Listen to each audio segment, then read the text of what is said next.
Derivatives and bubbles, austerity and cutbacks, bailouts for Wall Street and bail-ins for Main Street.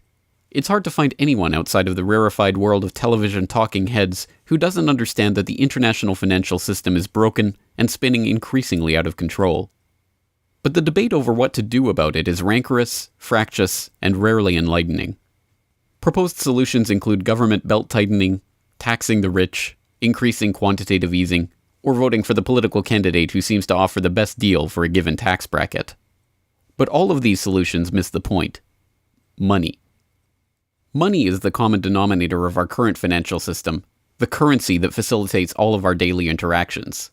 We take its existence for granted, and while the debate in recent years has grown to include whether or not the government should print more of it or print less of it, the lack of comprehension about how dollars, euros, yen, pesos, and other government-regulated national currencies are themselves the very root of the problem, conceived in iniquity and born as debt owed to the commercial banking system itself, has prevented the conversation from moving past this infantile debate. In recent years, mathematicians, cryptologists, computer programmers, and others have been working quietly on the problem of how to create a system of exchange that bypasses the central banks and allows for instantaneous, pseudonymous, free transactions between individuals anywhere on the globe. Their answer? Cryptocurrency, with its most well-known representative, Bitcoin. A currency as loved and hated as it is misunderstood by the public and misrepresented in the press, Bitcoin has created passionate advocates and powerful enemies as it continues to maintain a price that many believed impossible.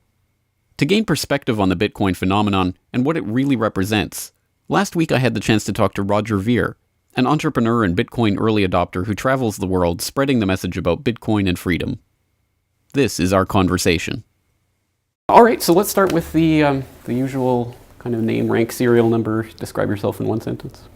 In one sentence will be hard, but my name is Roger Ver, and I guess I'm an early adopter of Bitcoin and Bitcoin proponent for over 3 years now. 3 years, all right. So so you've been in this fairly early, not quite at the beginning. I jumped in pretty much full-time in, I think, February of 2011, which is pretty early by Bitcoin standards. Okay, all right, yeah. Bitcoins were less than $1 when I went crazy for them. So. Well, then you must be a very rich man. I've lost a fair and given away a fair number of Bitcoins along the way as well. All right, well, let's talk about how you got into Bitcoin. Yeah, there's a radio program that I like to listen to while I go about my life here in Tokyo. It's called Free Talk Live with the website freetalklive.com, which is basically a bunch of libertarians and voluntarists talking about things that are of interest to them. And the host of the show had mentioned Bitcoin, and I kind of Googled it and looked into it a little bit more. And from there I realized, wow, this is really going to change the way everybody on the entire planet does any sort of business. And knew I had to get involved full time, and here I am over 3 years later, and it's been pretty much every waking moment has been devoted to Bitcoin ever since.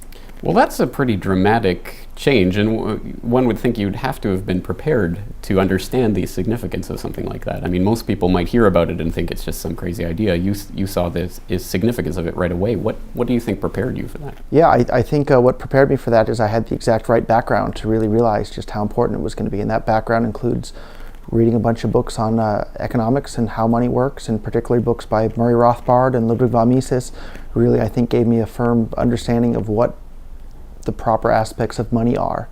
And I also had a background in computer science and have been around computers pretty much all my life, growing up in Silicon Valley. My day job before I found Bitcoin was selling computer-related hardware. And then when I found Bitcoin and realized the monetary aspects that it had, and then the technological properties as well, that it can't be shut down, that it's distributed, that there's no central server, it can't be controlled, I realized that this is the ideal form of money. It's the best form of money the world has ever seen, and it can't be stopped or shut down or controlled in any way. And I realized this is going to change absolutely everything. And here I am, more than 3 years later, every waking moment for 3 years and around 3 months now have been devoted to Bitcoin. So were you involved in mining at that early stage? I did a little bit of mining back then on GPUs, and then now I leave the mining to the professionals. But back then it was possible to do a little bit of mining with your home computer. Mm-hmm.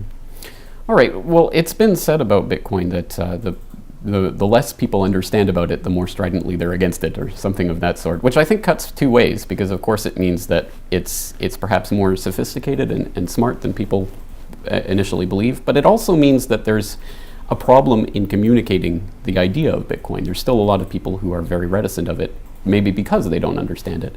How would you describe Bitcoin to someone who is completely a beginner at it?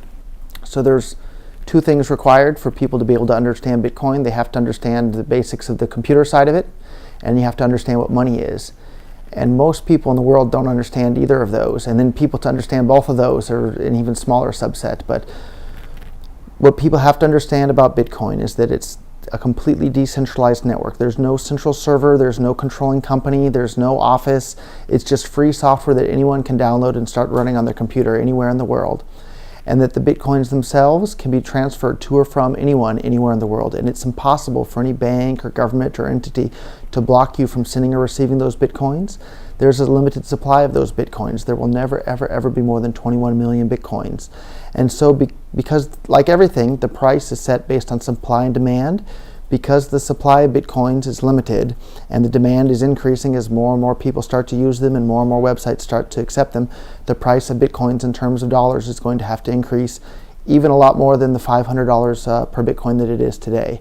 And the thing that really made it click in my mind why people were going to want to use it is that in the United States, where I'm originally from, it's ostensibly a free country, but you're not allowed to gamble on the internet with your own money. And I realized that there were lots and lots of people that want to play poker or gamble on the internet with their own money, but with credit cards or PayPal or bank wires, you're not allowed to do that. But with Bitcoin, it's impossible for anyone to stop you from doing that sort of thing. So it clicked in my mind that people are going to use Bitcoin to gamble on the internet. And sure enough, more and more gambling websites are coming online all the time that allow people to do whatever they want with their own money when it comes to gambling. And I think that's a great thing. And back then, there weren't any gambling sites using Bitcoin, but now, sure enough, there's more and more, and more shopping websites and more things coming online every day. Well, that's interesting because, of course, it comes from the philosophical aspect of this and why people want this type of medium of exchange. But it also raises the specter in the minds of a lot of people who are listening to that, thinking, well, that just feeds into everything we've heard about Bitcoin. It is for illegal things that would otherwise be illegal. And, of course, that brings up the connotations of the Silk Road and everything of that sort. Isn't this just a way of trying to get around government rules and laws? Some people can use it that way if they want to, other people won't. Lots of websites are just using it as another payment method to save fees over credit cards or PayPal. So ultimately, Bitcoin can be used however the individual wants to use it. It's just a tool, and people will decide for themselves which way they're going to use it. I've heard Bitcoin described as not necessarily, or not intrinsically a money, but a technology, and the technology is the blockchain. Was kind of the innovation that created the possibility for Bitcoin, and of course all of the altcoins that have derived from it. Tell us about that technology. What is the blockchain and why is it such a revolution? Right. The thing, I've been going around for 3 years saying Bitcoin is the most important invention in the history of the world since the internet. What I actually mean when I say that is I mean the Bitcoin blockchain. So for decades, mathematicians and computer scientists they thought basically it was impossible to prevent what's called the double spend problem. If you have some sort of digital code, there's nothing to stop me from making a copy of that and sending it to a bunch of different people. And the same problem applied to digital money. They figured if I have one digital token, why can't I copy it to a whole bunch of other people? And the only way that they thought that it was possible to prevent that would be by having some sort of central authority to keep track of who has what copies of what digital tokens. And what the Bitcoin blockchain did is it was the first time ever in which people realized that, or Satoshi Nakamoto realized that it was possible to prevent this double spending without having a centralized entity. So if you use PayPal or Visa or MasterCard or whoever, there's a centralized ledger that keeps track of every single person's account and how much money they have in their account, and that ledger's stored on Visa's centralized servers or PayPal servers or wherever. With Bitcoin, there's a ledger that keeps track of who has every single Bitcoin and every single Bitcoin transaction. But instead of that ledger being on one server or one computer or one office, it's spread out on everybody's computer all across the entire world. And that ledger gets updated in steps with each other. And each update to that ledger is called a block. And each of those blocks are connected together in what's called the blockchain. And that blockchain is just the entire transaction history that's ever taken place on the Bitcoin network. And that's such a revolutionary technology that's going to allow all sorts of things in addition to just money. So the revolutionary aspect of that is that there is no, and doesn't need to be, and can't be any central location where that data is stored. And because there's no central location that's stored, there's no central authority, there's nobody that the governments or police or businesses can go to and say, change this or alter that or freeze this person's account or undo that.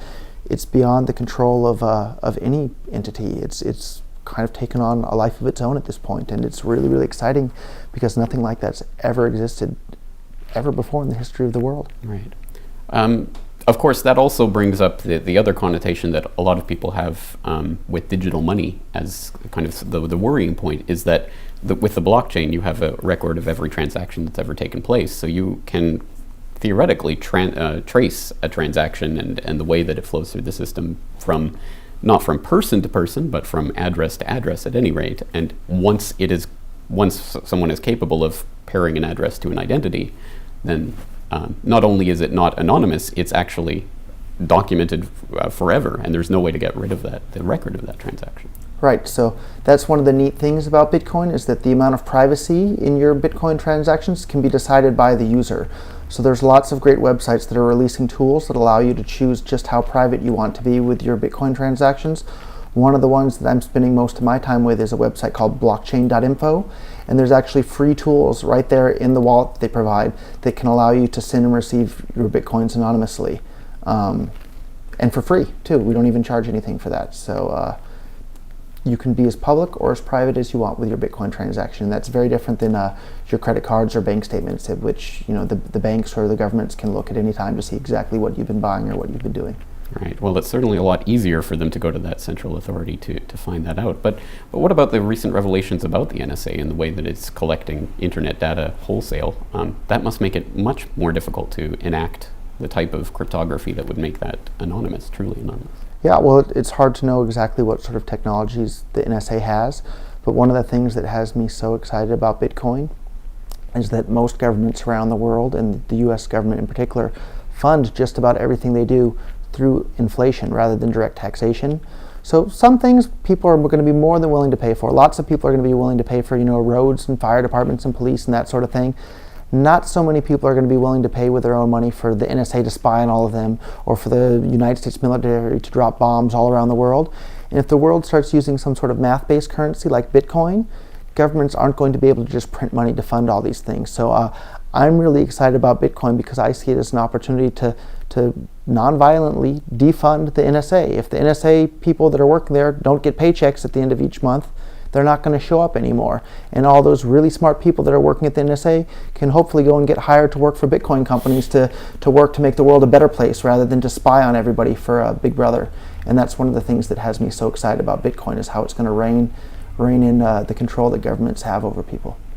That is interesting. It provides its own solution to the problem that it raises. So and the more that it's adopted, the more privacy and freedom people. There's lots and lots of Bitcoin companies that are hiring right now. So if any of the people at the NSA want to get a jump, leave the NSA today and come start working for the good side. Right.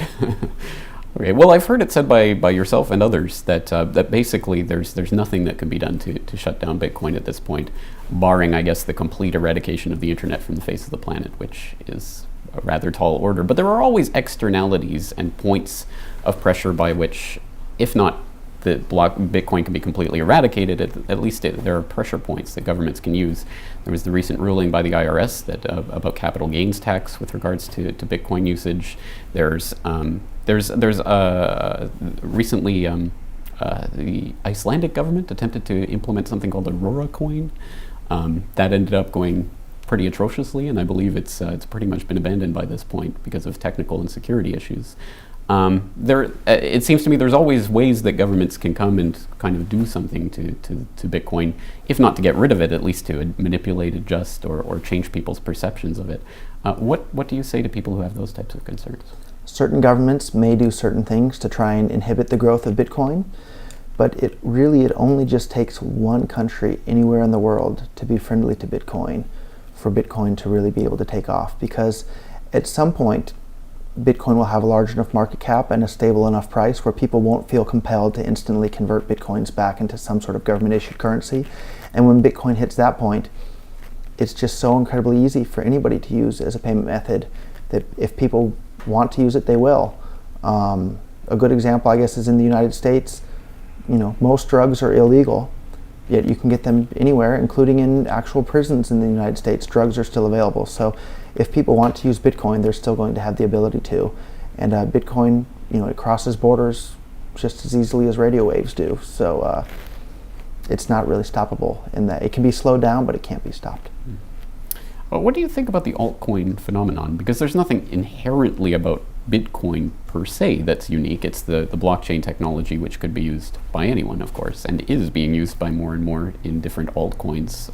Is there a difference between Bitcoin and the various altcoins? The big difference is the amount of processing power behind Bitcoin. Bitcoin is by far and away the largest network ever. Bitcoin network is, I don't even know how many more times more powerful than the world's top 500 supercomputers combined. So several years ago it was already more powerful. Now it's probably hundreds if not thousands of times more powerful than the world's top 500 supercomputers combined. Whereas these other altcoin networks, the amount of processing power being used to secure them isn't anywhere near as big and makes them much more susceptible to various forms of attacks. And that's exactly what happened with Aurora Coin that you mentioned earlier. As people attacked it and were able to successfully kill it, attacking Bitcoin in the same way, I don't think is possible at this point, and hasn't been possible for a couple of years now. And that's what makes Bitcoin so much more secure. I personally don't own any of the altcoins, and the reason for that is that none of the altcoins currently are able to do anything that Bitcoin doesn't already do. And what makes some money useful is the number of people that are willing to interact and accept and exchange with that money. And Bitcoin, by far and away, has the largest network and largest number of people using it. So I don't really see any benefit in starting to adopt any of these other altcoins, because you only have a limited number of hours in the day for these programmers that are coding the websites. They should focus on one particular coin, which I think is Bitcoin, rather than spreading their time a whole bunch of other coins to do the same thing that Bitcoin already does. I don't see the point there. In some ways, isn't this the test of the type of voluntary free market ideas that Bitcoin springs from? If the market gravitates towards Bitcoin, then it will gravitate towards Bitcoin. If not, then perhaps altcoins will gain traction. Yeah, every once in a while I'll hear from people who really don't like Bitcoin, and I tell them, that's fine. Don't use it. Nobody's forcing you to. And it's the same thing with Bitcoin and all the altcoins. If you want to use an altcoin, feel free. I'm not going to stop you. I hope nobody else is going to stop you either. But if you want to, go for it. If not, don't worry about it.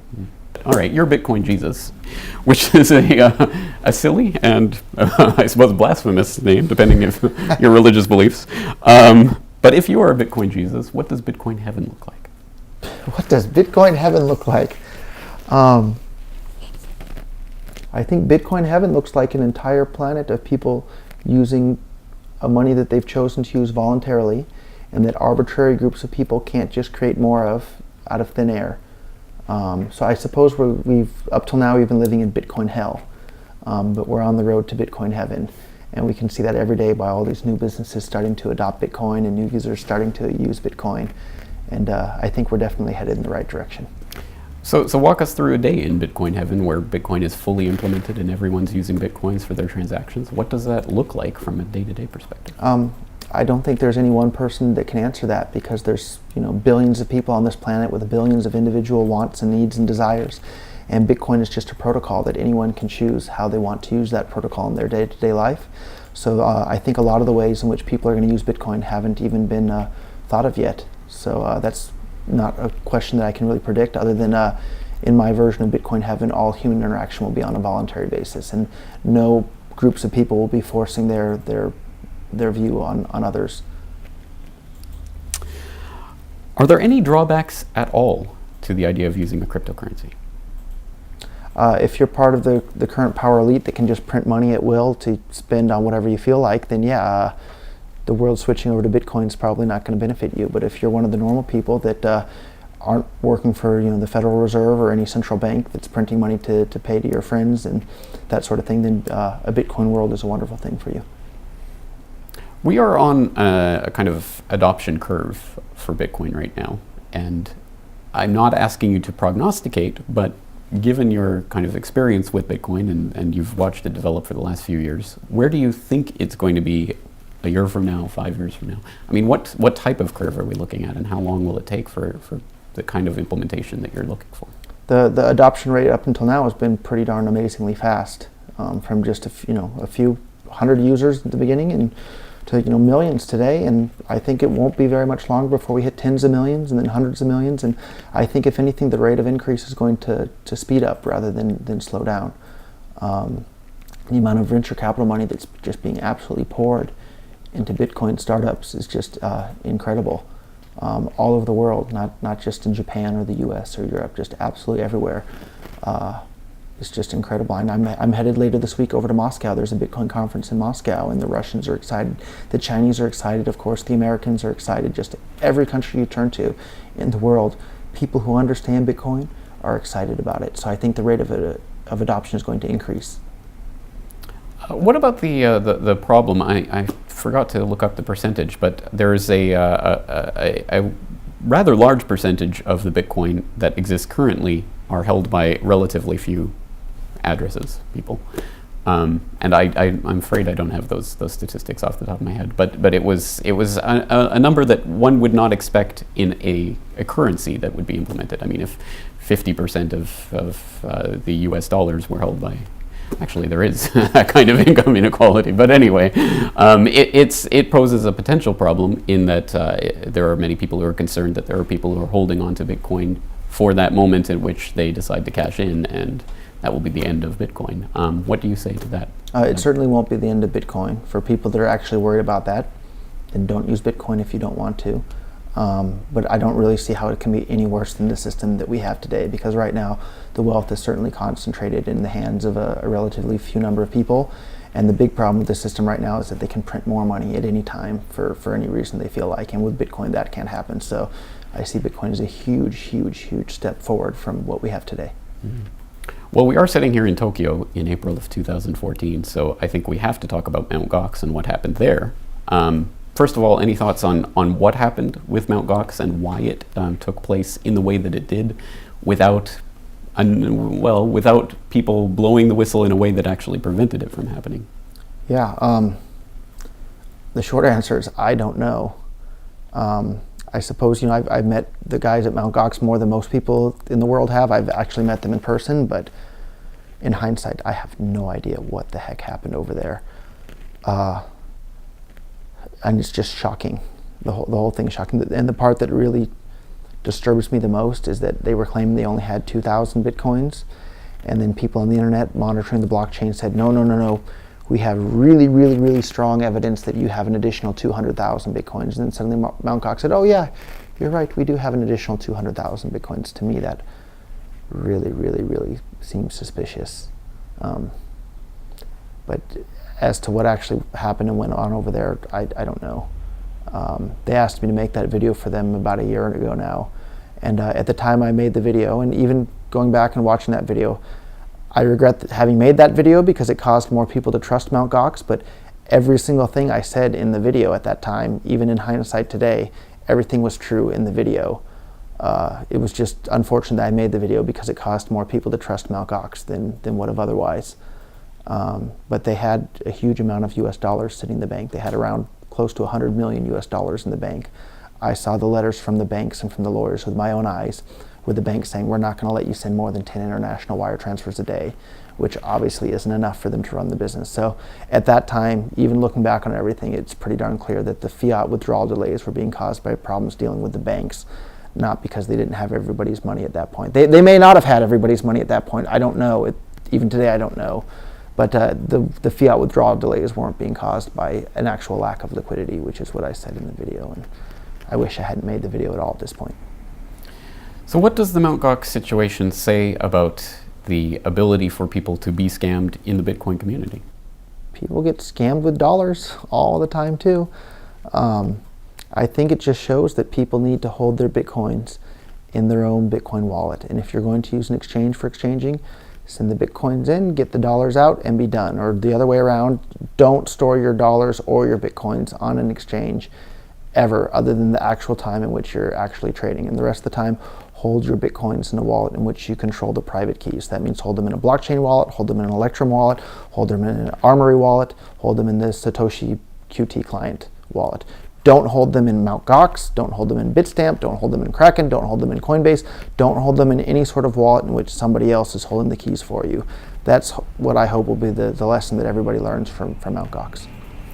Are there any kind of positive aspects to this story? I mean, you say, for example, there were people doing the forensic investigation who kind of pieced together the fact that Mt. Gox was lying and was able to call them out on it. I mean, that shows at the very least there is the possibility for communities to hold people accountable and for the scams not to be able to be perpetrated in perpetuity. Yeah, I'm most familiar with the U.S. regulatory system and how the U.S. stuff works. And we had this problem with a man named Bernie Madoff, and people lost a huge amount of money. And a lot of people don't realize, and the media didn't play up, that Bernie Madoff was the head of the regulatory body that was supposed to be regulating all that sort of thing. So if that can happen with all the regulations we have right now, it looks to me like most of these government regulations are just an absolute waste of time and money and effort, and it keeps out the new players in the market that might be able to do something better or faster or cheaper or more efficiently than the current people in the market. And a real good example of that is in the US, there's no Bitcoin exchange in the US serving US customers at this point. And that's because of all these stupid regulations that are there blocking that and preventing new people from coming on board. And it's really sad that that's the case. But someday, in Bitcoin heaven, the whole world will just be using Bitcoin, and everybody can do whatever they want with their own Bitcoins, and they won't have to ask people that they've never met ever before for permission to start a business using Bitcoin. Mm-hmm. If a 60-year-old came to you today with their $100,000 nest egg and was saying, well, I'm trying to think of what to do with this investment, I'm planning for a long, happy retirement, how much of it should I put in Bitcoin? What would you say to that 60-year-old? Yeah, it depends on what their entire net worth is. If they're only worth $100,000, probably don't put much of any of it in Bitcoin. It also depends on what your time horizon is as well. If you're a young person with a higher risk tolerance, sure, put some more of that into Bitcoin. But if you're getting up close to the age of being ready to retire, don't put too much of your net worth in Bitcoin. But if you're a young person with a higher risk tolerance, sure, go for it. So that was going to be the other part of the question. So if you're 25 and you're just starting out and you want to save every month, what percentage do you think people should be putting into Bitcoin? It kind of depends on your financial circumstances. But if you have a lot of assets already, put a good chunk into Bitcoin. If you're worried about where your next month's mortgage payment is going to come from or rent payment, don't put too much into Bitcoin. Don't put more than you could afford to lose is probably good advice for anything. Never ever keep all your eggs in one basket either. Very true. Speaking of which, well, I am a Bitcoin virgin, not in the sense that I don't have any, but I've never bought a Bitcoin. So can I buy a Bitcoin? Absolutely. Not one Bitcoin. How about 0.1 Bitcoin? Whatever you would like. What is the exchange rate today? There's an app for that. We are in the land of the Japanese yen, so I will demonstrate that I do have the useless paper fiat currency to back up this transaction. So it looks like one Bitcoin is around 52,000 Japanese yen. So we'll go with 5,200? So 0.1, yeah, is 50. We can call it 5,000 yen. Wow. It's fine. Special discounts. Right. Do you have a Bitcoin address? I do. No, I don't know the best way to do this. You're going to... That's my... Okay, so I will scan that. And I will send you 0.1 Bitcoins, which is around 5,000 yen. A little bit more. Wow. And while we're finishing up, that can process. How long does it take a transaction like that to process? If you check your phone right now, you should have it. That cannot possibly be.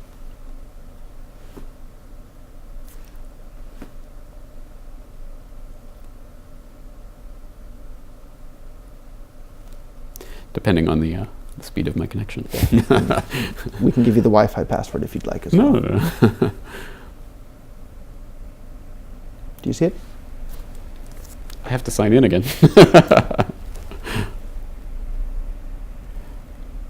And actually, I heard that the app is still available in the Korean App Store. I didn't have a chance to check that myself, but we can test that after we're done with the interview if you'd like. And maybe you can actually have the actual app on your phone. That would be helpful. Which would be handy. Yeah. because, yeah, I don't have a jailbroken phone. Although our HTML5 app is going to launch any day now, maybe this week. Really? Yeah. Excellent. Now that's going to be handy. Yeah. Another reason not to go with Apple. Yeah. Well, suddenly I've been logged out and can't log back in. So we'll confirm that after. There will be no dramatic on-screen resolution to this. All right, so any final thoughts that you have for anyone who is perhaps thinking about getting into Bitcoin? Where would you suggest they go first off as the resource? So it depends on what country you're in. If you're in the US, the easiest way by far to buy Bitcoins is Coinbase.com, but don't store your Bitcoins in Coinbase.com because they're holding them for you. So as soon as you buy them, transfer them out to a Bitcoin wallet in which you control the private keys. I personally recommend Blockchain.info, but password security is very, very important as well. So I really recommend you use a password management software tool for that as well. Electrum.org is also a very convenient one, or Armory. Bitcoin Armory is another good one. Excellent. All right, any other final thoughts that you'd like to leave people with regarding Bitcoin and the future of money? Sure. Bitcoin isn't going away. It's not just a fad. It's not just a flash in the pan. It's going to change the way everybody in the entire planet interacts with everybody else, just in the same way the internet has changed how everybody on the planet communicates with everybody else. So spend some time right now today, educate yourself on Bitcoin. Go out and buy a little bit of Bitcoin so you can see how it works. And you can read about it all day long. Actually using it is by far the best way to understand how it works. So go out there and don't spend more money than you can afford to lose, but buy a little bit and send it around. Go and gamble on a gambling site a little bit, or buy something from an electronic site or somewhere else. Test it out. And once you've bought something online with Bitcoin and you see just how much easier it is to buy something with Bitcoin than with a credit card, you realize, wow, this is a big step. And then when you realize that there's no chargebacks, there's no fees involved with it, like it's just so much better than the traditional financial system that we have now. And you can send and receive any amount of money with anyone anywhere on the planet for free, basically for free, and without requiring permission from anybody else. I mean, that's some pretty powerful stuff. So go out and get involved in it today. Speaking of which, I can confirm I actually did get the 0.1, so thank you very much. Thank you. All right, thank you. Thank you. You want me to give you some change then? Yeah, sure. This video is brought to you by the subscribers of BoilingFrogsPost.com. For more information on this and other topics, please go to BoilingFrogsPost.com. For more information and commentary from James Corbett, please go to CorbettReport.com.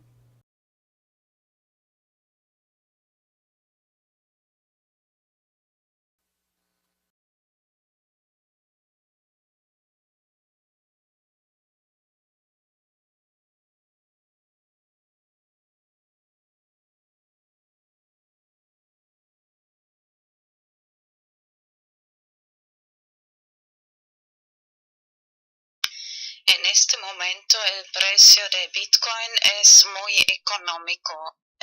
At the moment the price of Bitcoin is very cheap. Pero casi todo el mundo tiene muy poco dinero para invertir. But almost everybody has very little money to invest. Debería decir que esta idea me vino hoy especialmente cuando vi otra vez una chica ahí pidiendo dinero por la calle. Actually, I must say first, this idea today I got especially when I saw again one girl begging for money in the streets. Me gustaría ayudar, pero yo tampoco me sobra mucho el dinero. I would really like to help everybody, but I don't have either too much money. And así que me vino la siguiente idea. So I got the following idea. Es más bien un juego. It's rather a game.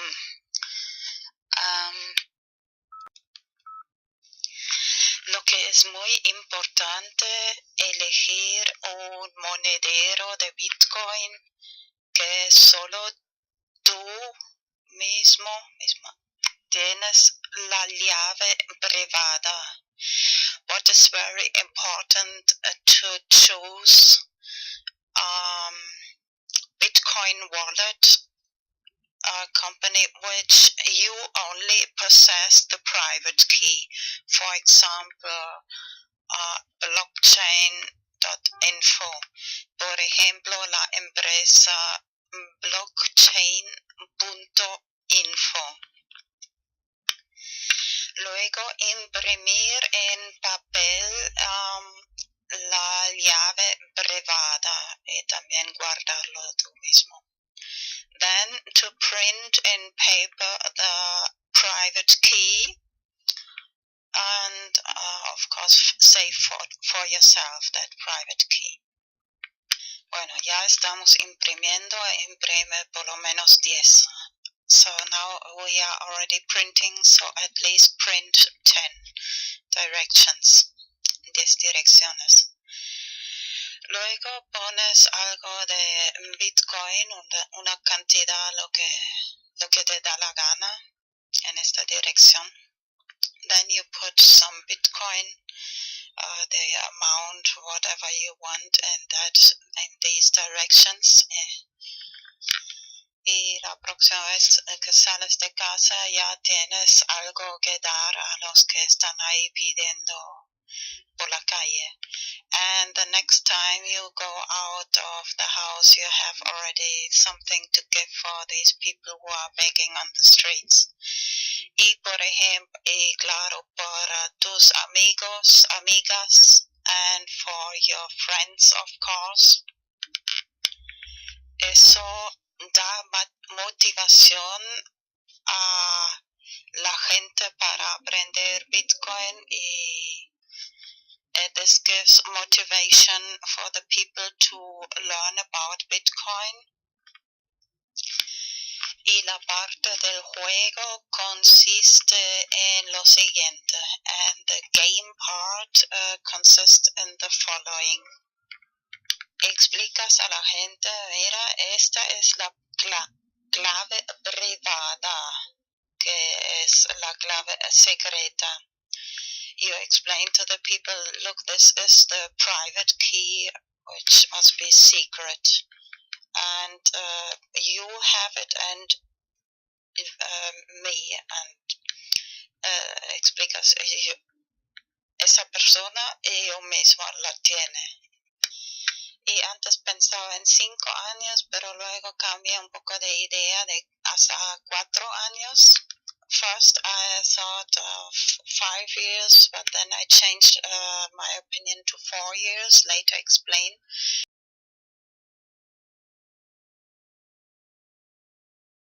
Después lo explico por qué. Les dices, mira, tienes 4 años para poner esta cantidad de Bitcoin a otra dirección. Si no lo has quitado después de 4 años, yo lo quito. So you explain them, you have 4 years to take this Bitcoin out of this direction, of this secret key direction. If you don't do it, I do it after these 4 years, so you lose this. It's this part of the game, es la parte del juego.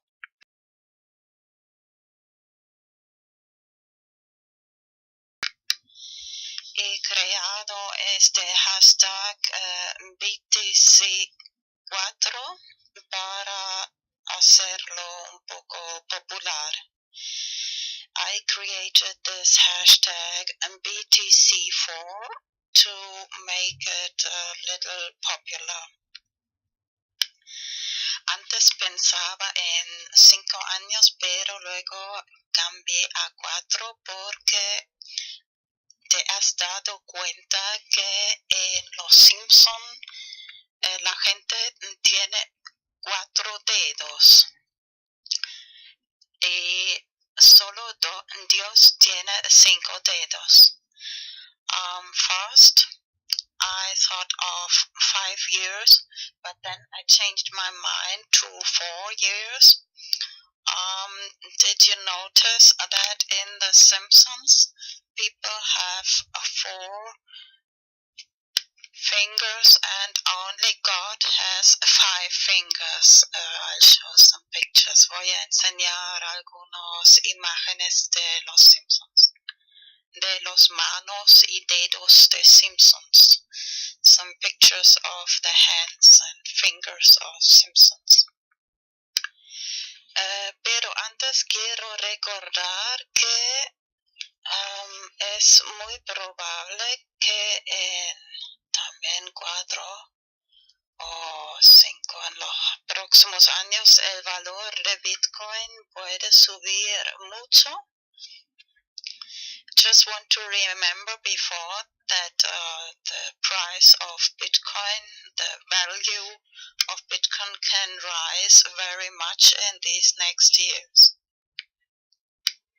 Así que si solo pones una cantidad pequeña, más tarde puede ser de gran ayuda. Even if you just put a little small amount, later it can be big help. No solo para, bueno, es un juego. Si la persona lo quita antes de 4 años, es para esta persona, si no, es para ti, si te recuerdas y guardas bien la llave privada. So this is the game part. If the person takes the money out, it's for that person. But if they forget it after these 4 years, you can take it out. And it can be really... Bueno, imprimir también la llave pública y la llave privada. Y si, por ejemplo, okay, first translate. Print not just the private key, but also the public key.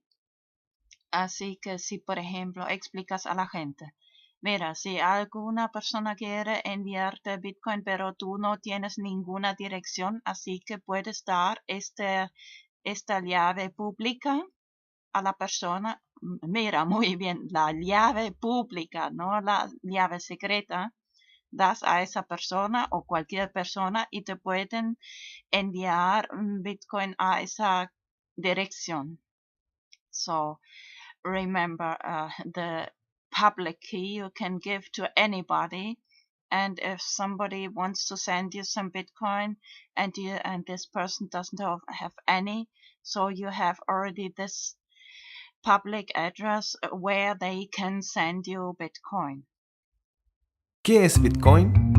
Bitcoin es la primera moneda digital descentralizada. Los Bitcoins son monedas digitales que puedes enviar a través de Internet. Comparado con otras alternativas, Bitcoin tiene numerosas ventajas. Los Bitcoins son transferidos directamente de persona a persona a través de la red sin pasar por un banco u otro intermediario. Esto significa que las comisiones son mucho menores, puedes usarlo en cualquier país, tu cuenta no puede ser congelada y no hay prerequisitos o límites arbitrarios. Miremos cómo funciona. Los Bitcoins son generados en todo Internet por cualquiera con un programa gratuito llamado minero de Bitcoin. Crear Bitcoins requiere una cierta cantidad de trabajo para cada bloque de monedas. Esta cantidad se ajusta automáticamente por la red para que los Bitcoins siempre sean creados a un ratio predecible y limitado. Tus Bitcoins se guardan en tu billetera digital, que te resultará familiar si usas banca digital. Cuando transfieres Bitcoins, una firma electrónica es añadida.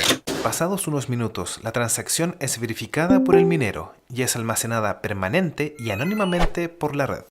El software de Bitcoin es completamente abierto y cualquiera puede revisar el código. Bitcoin está cambiando las finanzas de la misma manera que la web ha cambiado el periodismo. Cuando cualquiera tiene acceso al mercado global, florecen grandes ideas. Miremos algunos ejemplos de cómo los Bitcoins están usándose hoy en día. Puedes comprar videojuegos, regalos, libros, servidores y calcetines de alpaca. Existen varias casas de cambio donde puedes intercambiar tus Bitcoins por dólares, euros y más. Los Bitcoins son una gran forma para que pequeños negocios y autónomos reciban publicidad. No cuesta nada empezar a aceptarlos, no hay cargos o comisiones y recibirás negocio adicional de la economía Bitcoin. Para tus primeros Bitcoins y más información, visita weusecoins.com. Bueno, ahora voy a enseñar algunas imágenes de los dedos de Simpsons. Now I'll show some pictures of the fingers of Simpson, the 4 fingers. los 4 dedos y 5 dedos de Dios. 4 fingers and 5 fingers of God of Simpsons.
The 13th of March.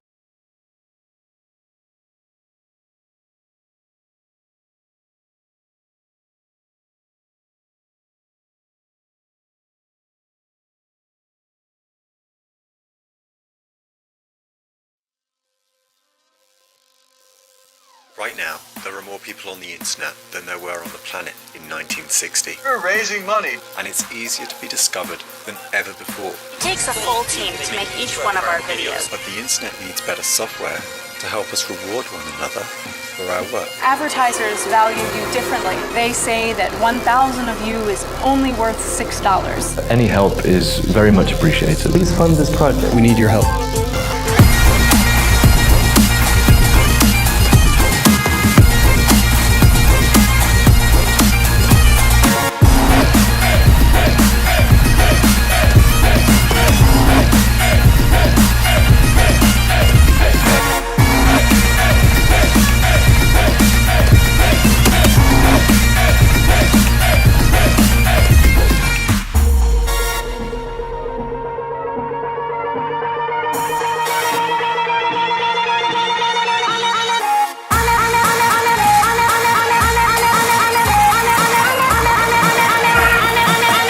Son, isn't that enough?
Bueno, hoy me vino una idea. Today I got an idea. What you can do to lo que también tú puedes hacer. Bueno, que en realidad todo el mundo puede hacer si quiere. Actually, what everybody can do if you want.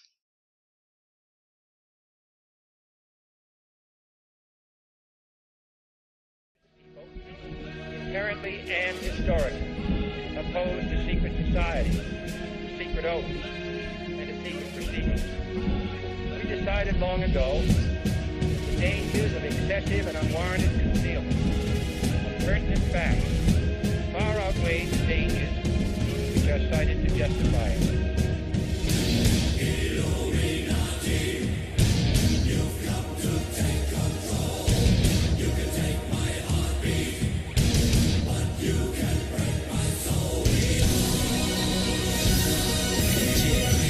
face the facts, join our hands, make a stand.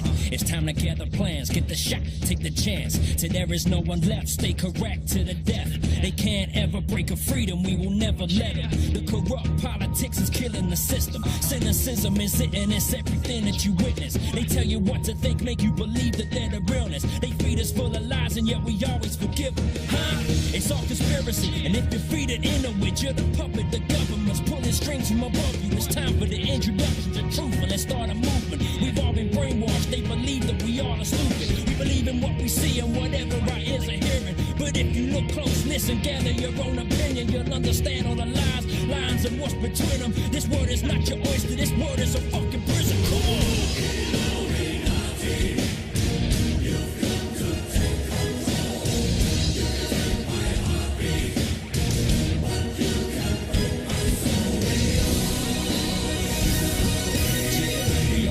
To what's happening in our nation. No one will stand up for the fear of assassination. So they strip us of everything. We stand there and just take it. We're scared to make a stand, a false flag operation. Research Illuminati, find out by 9/11. You see they line their pockets, don't believe the lies they tell you. Trying to seek the truth, realize we need to do whatever it is we can to protect our livelihood. It's time for us to do whether conspiracy or not. They owe some explanations to the questions that we got.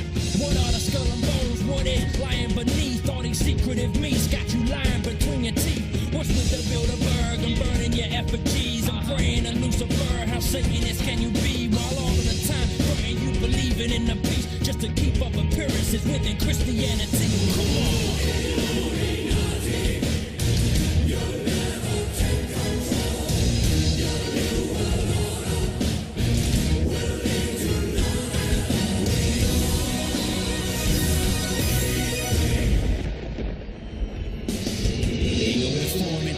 Stay strong when they try to shut us down or turn around, let us storm them. We got the warnings, let us march from the morning through the night. We gon' fight and close the eye and overthrow all these damn secret societies. Why we gotta stand for the new world proprieties? The evidence is clear, we're naive to the lies. Illuminati wolves killing sheep in the night. When will we learn? When will we see?